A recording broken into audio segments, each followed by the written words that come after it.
Welcome back. My name is Warren. Welcome back to episode 2 of Campus Confessions. Okay, this is sponsored by Guided Futures, which is my non-for-profit mentorship program, which I should have shouted out in the first episode.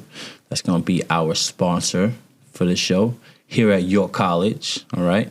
So we have 2 special people with me today. All right, these people are really special to me. Okay, I got my man Jimmy over here on my left. I got Jimmy. And then doing? We have Ashley over here to my right. Okay. Husband and wife, by the way. Let me shout that out, okay? Yeah. So I knew Jimmy about a long time now, right? He was a student here at York College. He used to be doing his thing downstairs in the music department. He had some bars. This boy could rap. He was so passionate. Like, I never seen nobody this passionate before about anything, right? But his personality was just passionate about. His laugh is passionate, right?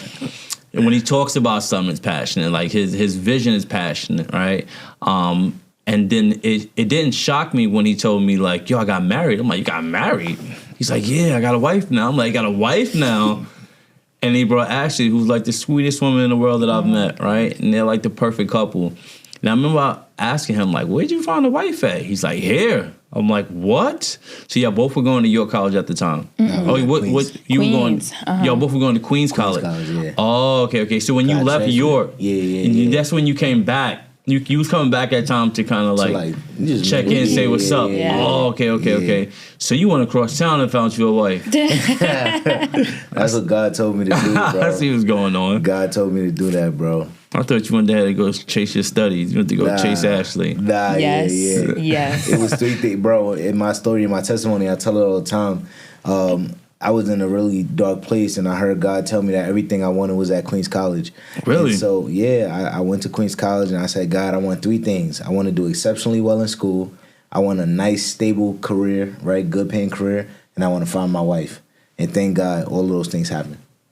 Well, I'll be there. Look at God. Look at God. What in the world? God, Jimmy came home with a wife. All right, so let me ask y'all this question. How did y'all meet? Because I just seen something on Instagram, right? Yeah.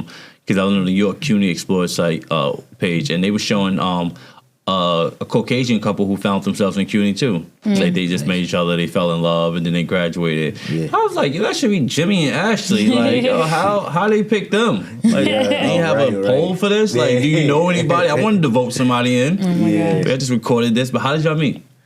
Yeah. No. I'll fill I got 2 different stories. I know how this goes. Yeah. I know. So he'll go She and was looking I'll at me. whatever. Exactly. He told his friend about me. Go ahead. That's exactly how it went. Nah, I was joking. So, it was basically one day, I said the story about how I got to York College, but in that, how I got to Queens College from York College, but in that process, I was just looking for my wife. I was going everywhere. Hey, what's your name? How you doing?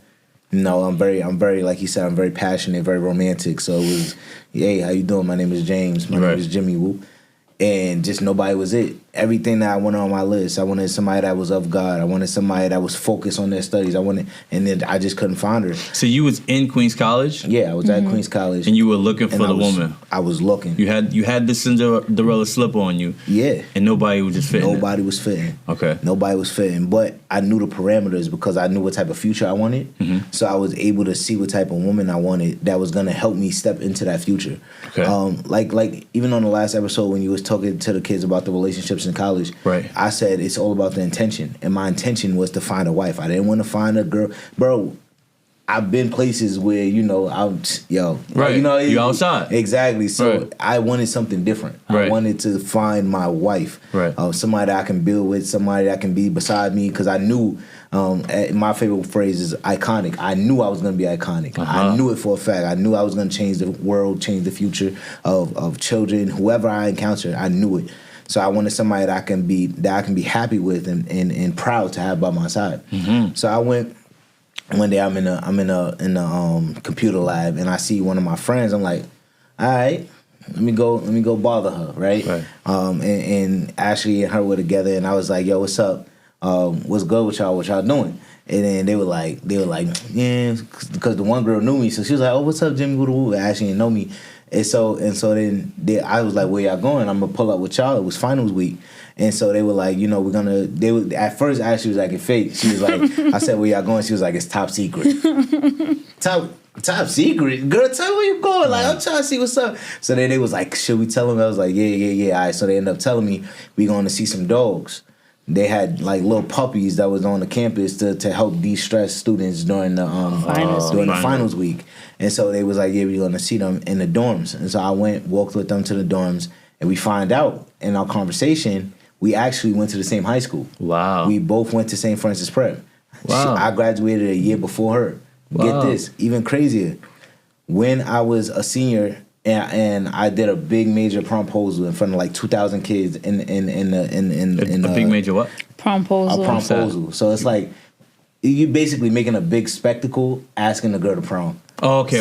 That's what I did. So he's passionate, this guy. Exactly. It was, so because I was on the sports team, it was like, I'm going, turn the pep rally into my promposal. Right. And I spoke to the principal and things and that, and they let me do it. They were really excited. They set me up. I had a mic. I had everything. Were you in the same year? No, she was a year after me. Oh, okay. So did you hear about this promposal?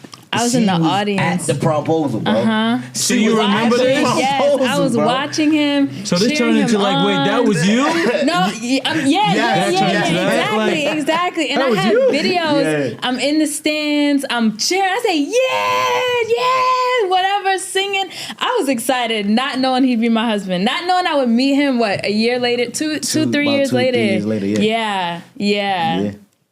And then we met. Okay, you can continue. We met, and I was like, yo, I went to St. Francis Prep. And I was like, I was the guy that did the big promposal. And she was like, like, exactly, that was you. And so then we started talking about how we did music. Bro, this is so crazy. They was like, do you have any music? And I was like, nah, I'm not really having no music. Because, that was around the time my mom was deleting all my music and stuff like that. And yeah, I remember. Remember that. And so it was mad crazy because they made me sing one of my songs. And then I asked her if she had music. And she was like, nah, I don't got no music. And I was like, you just guilt tripped me into singing you a song. You said you gotta be ready. I did. You not ready, you not ready. I did do that. I'm like, what? And I asked you to sing a little something back. And you can't do it. She didn't sing not a thing. And it was crazy. So I told her I'm trying to make a music club. And we ended up going to the music studio, like the place where I wanted to have the club. This was pre-pandemic. Pandemic, right. And so we ended up sitting down, and bro, we wrote out a whole song. I'm on the piano, she's on the piano. We wrote out a whole song. Wow. And it was just a beautiful moment. And that was the moment that we connected, we met. Now, it was things that led up to us actually dating, but that was how we met. Mm-hmm. That was all in one day. Dogs, computer lab, music studio. And then you said, will you marry me right after that? Right. Directly after that. By the end of the night, will you marry me? Basically. I was like, it didn't take too long, bro. It didn't take too long. Yeah. Because that was the intention. I had the glass slipper, exactly. Can I ask you something with my number? No. Will you marry me? Exactly. That was crazy. Yeah. That's perfect. I love that story. You want to fill in the gaps? Did he miss something? I mean, no, not really. Because, like, what you said about how he asked if he would marry me, mm-hmm. like, we were both coming in on that same type of mindset. So, like, on my end, right, same way Jimmy was doing his development, I was as well. So I was really focused on my studies, and I knew that the next person that I met, like, was going to be my husband. Like, I wasn't taking anybody. I even have messages to my best friends. Mm-hmm. I said, guys, I'm done. Like, the next guy that I'm going to be with, he is the one. And they said, Ash, that's not realistic. Mm-hmm. This, that, and the third. I said, no, like, I'm done. Not even that, like, my last relationships were super terrible. I'm all about not wasting my time, and I didn't want to waste it anymore. So I was so focused, and Jimmy even asked me to date him like 3 times, and I said no. She said no. I was like, no, you know. Definitely said, this is the one right here. Yeah, I was like, this is the one. You're not going to do that to me. This is the one. Yeah. But you know the easy what? one. I'm doing this. Exactly. Everybody can't crack this code. I'll tell you. He also says that, like, I left the door open, right? So that was the thing. Even though I said no, right? Even though I said, you had asked me, like, at that time. Yeah. Even though I said no, I still spoke with him. But not even in a relationship type of way, because he was a cool guy to talk to. Like, but what you think gonna happen when you keep talking to a cool guy? school wedding. Yeah, exactly. I would slide in. I told her, I said, that was the problem. If you didn't like me, you should have cut it off and never talked to me again. Right. You kept talking. So, I just wore you down until finally I could pop the question and you was down. But I wasn't going to disrespect her. I wasn't going to wear her down to wear her out and leave her. No, I was going to wear her down.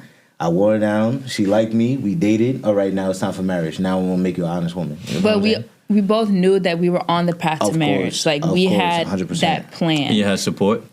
No. Nah, bro. You 19, 20 years old talking about you getting married. You know, not a lot of people going to support you, bro. Not a lot of people going to support you. My mother definitely supported us, but she supported the idea of us getting married, but she had questions about Ashley. And I think Ashley's parents, I think they liked me, but they had questions about marriage. And so it was kind of funny. It was just like, not really getting support from here, not really getting support from there. So where do we go for our support? We went to God. Amen. Yeah. I love that. So what are some of the biggest challenges of balancing college life and a relationship that you had to navigate through? Discipline. Yep. Discipline. Because I was a Macaulay honors student when I was at QC, so that's like the honors college of CUNY. Oh, yeah. So I was on scholarship. So even before then, I was always like really focused on my grades. And whenever I got into a relationship with somebody, even in the past, kind of like my grades, or even I had a YouTube channel at the time, I kind of would push all of my stuff away in order to nourish the relationship. So I had to have a discussion with Jimmy when we were getting serious, like, hey, if we're really going to do this, I can't mess around. Like, everything that I have going on kind of still needs to stay intact in addition to this relationship that we were having. So we needed to have like a lot of discipline in regards to study time, times that we were going to be together, times that we were going to hang out, and not let everything kind of go to the side, because I can't lose my scholarship or fail, or, not that I would let it get to that point, but discipline was really important. And staying pure. Yeah, because we saved ourselves. Well, I saved myself. And then... Damn, I had to say I'm sorry. I didn't say it like that. But that was tough. She said, let me speak for myself on this one. I don't know about this wild boy. Oh, my gosh. No, but Jimmy was good. Nah. He was all right. He had a slip up. He had a hiccup. Promposing more than one time. Yeah, right. Happened on that promposal. Nah, more than one posal. Yeah. I'm telling you. But that was difficult too, having to stay pure. So did that kind of push the envelope too, being like to get married? Yeah, of course. Yeah. Oh yeah, I knew that was gonna come. Over here. Girl, talk about I want to get married at 27. 20, we 19. Yeah, I did say that. You like, so is it the age or is it the marriage? It was the age part, because I knew that. No, I mean that's what you were saying. Is it the age or is it the marriage? We can get married right now. Exactly. We can do this right now. Exactly, bro. And for me, it was just like I was like, you know what? I'm cool because we love God, both of us. But I definitely came in a relationship like, yo, I'm going to wait to marriage. I'm not going to mess up again. I'm going to do this. I'm going to do that. I was coming off of a broken path. I was coming off of, having to deal with, the trauma of having soul ties and things like that. Yeah. And that was something in itself, you know what I'm saying? So after that, I was like, you know what? I'm really going to lock in, and nobody else is going to get me in that capacity unless it's my wife. And it was something that was intentional. Even when we started dating, we talked about a lot of things early, a lot of things that people wait for. We spoke about them early. Yeah, what you want your kids like? How you gonna raise your kids? Oh yeah, we having sex? No, we not having sex. All right, cool. I'm with that. Right. But I'm not waiting for 7 years though. And I think that it got to the point where she felt comfortable as well, submitting to my vision, because I'm a man of God. I had a vision from young. And I think that because of the way that I carried myself, she felt comfortable. Okay, submitted to my vision. Okay, I see my husband; he's working. I started working as a teacher at 21. I'm 21. I turned 21 and I already had the position. So I'm 20 years old, getting a full-time salary. I remember getting that, competing at this higher level with people that's so much older than me. Right. And it's like, your own too. I remember you holding your own. I'm telling you, and we doing all this stuff, and it's like, you know what? I see how hard my husband's working. I see what type of path he's on. I could submit to him, and that's really why we got married so young. We got married at 22. You had the right head on your shoulders. And I had the right one behind me. Amen to that, bro. All right, so let me ask you a question as we move on. So I was extremely impressed to see you guys had a contract with Queens College with the tutoring program when you guys were actually helping out with Community Explorers. What inspired you both to start a tutoring business, and how did you turn your vision into reality? This is a long story, but Make it short. I'm gonna make it short. Cause then I'm gonna ask a question about Lil Jimmy. Okay. So go ahead. Copy. So essentially, what happened was there was two parts of the story. I realized the need for tutoring for people in our community because I'm from South Jamaica. Okay. From South Jamaica. I grew up in these streets. I grew up going and seeing the bus. I grew up seeing different people that lacked education and where the lack of education led them. And I was like, I don't want people to have that type of story. I want people to be able to capitalize on education. And what I realized was that there was a big disparity between, even inside my own house, there was a big disparity between those that got tutoring and those that didn't get tutoring. My dream was to go to St. John's University and study biology. I was not able to embark on that journey because even though I got accepted, the tuition was too high for my parents. Years later, fast forward, my sister, same dream. She want to go to St. John's University, study biology. Guess what she is? She's in her third year on a pre-med track, studying biology. I looked at the difference between our lives. My sister went to Kumon. My sister went to Huntington. My sister went to all these tutoring companies. She went to private school young. She had funding behind her education to push her forward towards her goal. Versus me, I didn't. Now, I say that to say that no animosity or anything towards my parents or anything like that, because I still had a great life. I went from Queens College. I went to Columbia University, graduated from Columbia with my master's in education policy, and now I'm a voice and an advocate for education. But in that moment, I realized the difference between the haves and the have-nots and how it affects us in the educational space. And so from that moment, I was like, I don't want people to have my story. I want people to have my sister's story. I want them to be able to achieve whatever dream they want to achieve, no matter what their financial situation is. And so from that, that's what really birthed the concept of McMillan tutorials. Okay, so we're going to stay on the topic because what I'm going to do is I'm actually going to keep this segment right here for the conversation I was going to have with you. So how important is mentorship and also helping out the Black community like the way you guys are helping with tutoring? It's the only way. We cannot get to a place where we want to go if we do not know or have someone that already been in that way. It just cuts the learning curve. The learning curve is too much. But when you have somebody that's already done it, that's already struggled, that's already and I'm talking about somebody that's done it and want to share the information. A lot of people, they get successful and they want to gatekeep. How is gatekeeping going to help our community? It will not.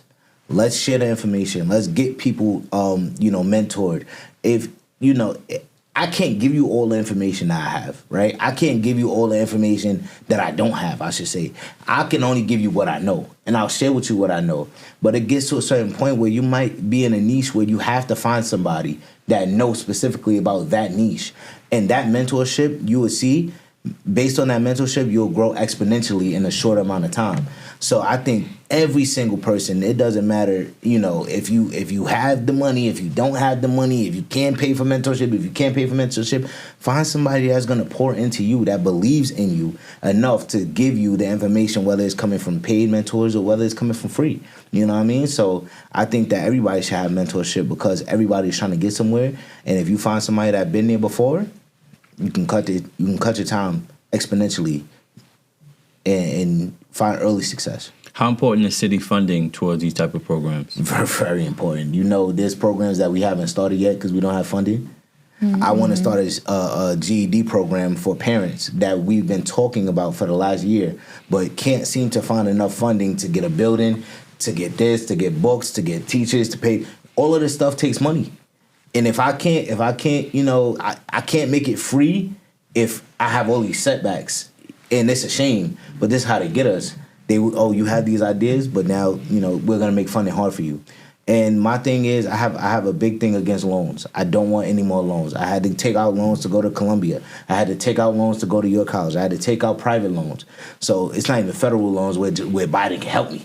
You know, it's didn't help, private though. loans. He didn't help. You know that, right? Come on. Because when Biden was in office, they gave me back $7,000 from my loans. They returned everybody loans. The lady said on the phone to me, "I just want you to know you're gonna get the money about tomorrow, but the court hasn't passed it yet. So hold on to that money. I'm just letting people know. I don't have to. I'm letting people know." Crazy. She kind of said that. Yeah, bro. When Biden was out of office, I got a call saying, "Can we get that money back?" No, I'm like, I spent that money. Yeah, they was like, that money is gone. We're just gonna put it as a negative, and we're just gonna take it back slowly. We need that back. Crazy. I was like, y'all gave back $7,000, and y'all want it back? Nah, that's crazy. Yeah, it really happened to me. They make that funding hard to get, bro. Yeah. They make that funding hard to get. Yeah. So let me ask you that was great. So I'm gonna use that part of the segment. Okay. All right. So now, what is the dynamic? Since we have like 3 more minutes left, what is the dynamic of your tutoring?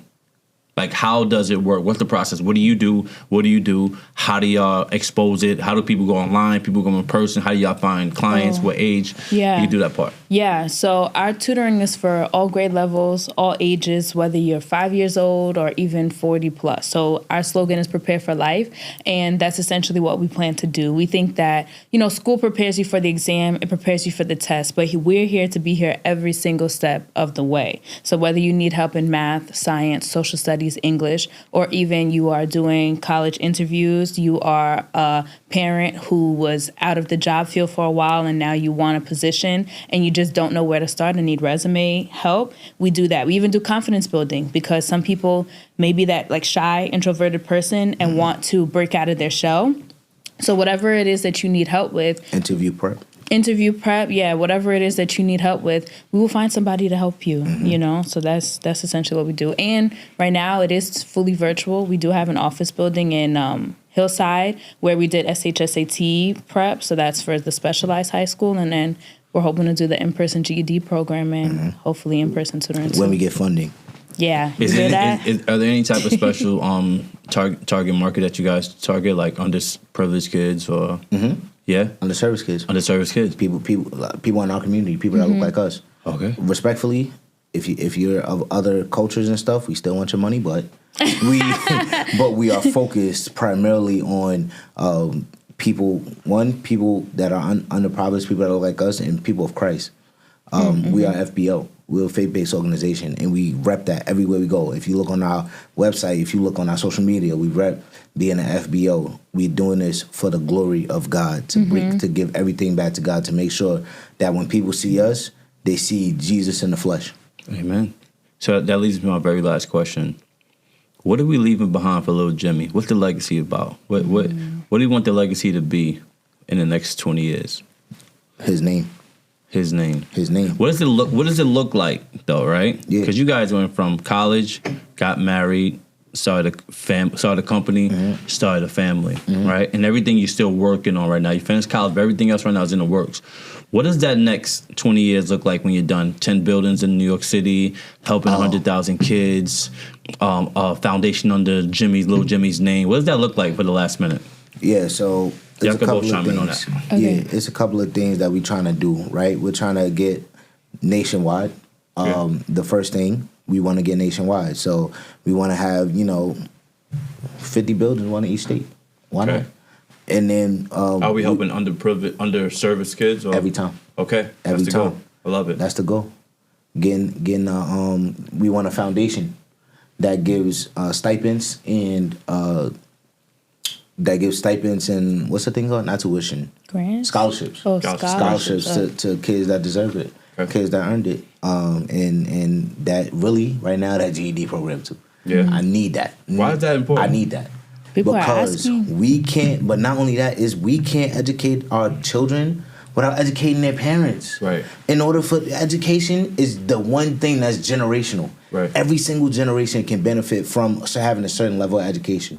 And a lot of times parents ask their kids, so much of their kids, go to college, go to this, go to that. And they lack the information and knowledge that they need to actually support them in these spaces. So kids look at their parents like, but you didn't even. I did that too. I did that too. I looked at my mom and dad like, you ain't even do that, huh, Exactly. Mom? Right. What about you? We fighting against that, but you ain't even. That's why. Right.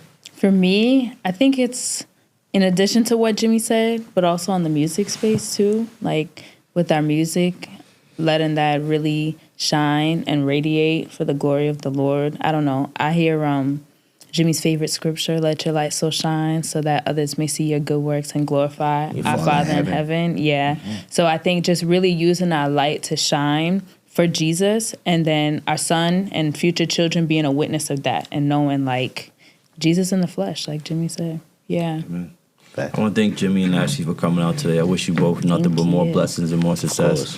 I have no doubt about that you guys are going to leave an amazing legacy for little Jimmy. You started on the right path. Just remember always to listen to each other, and nothing matters more than the space between you two, right? Mm-hmm. Let nothing come between that, right? I got married young too. It's a whole long story too, but we weren't like the way y'all are. This is perfect. You know what I'm saying? Y'all let each other talk. Y'all finish each other's sentences. Y'all say you go or I go. It doesn't matter, because whatever you don't say, I'm going to say. Yeah. Right? Yeah. And that's how a relationship's going to work. And that's what's going to make little Jimmy look at y'all like, I know I could do it. I see my mom and my dad do it. Like, I'm lit. They going to be a little brawny. Yeah, exactly. I said that the other day. They're going to be a little brawny, all right? Well, I want to thank you both for coming out today. Thank you to York College. This is another episode of Campus Confessions, sponsored by Guided Futures, non-for-profit. Make sure you guys check out the tutoring company. What's the name of it? McMillian Tutorials. McMillian Tutorials, right? Make sure you guys get, where can they find you? Yeah, well, the website is our last name, McMillian, tutorials.com. My Instagram is singingchick1, and our joint is officially the McMillians. Facts. My Instagram is, j.j.mcmillan. That's my business account. So j.jmcmillian, and you can find us there. TikTok, too. Perfect. Thank you guys once again, and make sure you guys stay tuned for episode 3. And we out. Bye.